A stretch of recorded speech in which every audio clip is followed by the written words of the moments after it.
Hello guys, welcome to my channel. Today we are going to see how to fix a GPU crashed or D3D device removed. Let's fix it guys. Go to search menu and type registry editor, click on open it. Select yes.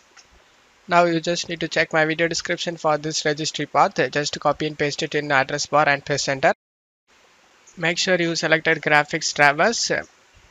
On right side, you just need to right click on the blank area and select new and select a dword 32-bit value.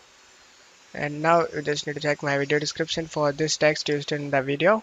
Just to copy and paste over here, just rename this value and paste it and press enter. Now again right click and select new and select the word 32-bit value, and now copy and paste the second text. Just right click on it and rename and paste it and press enter.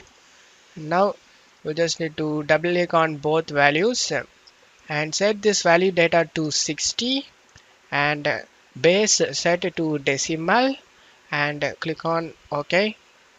Do the same for TdrDdelay. Value data set this to 60 and set base to decimal and click on OK. Now you just need to close stuff here and go ahead and restart your PC. After restarting your PC, your problem should be fixed guys. And that's it for today's video guys. Give me a like and subscribe. Thank you.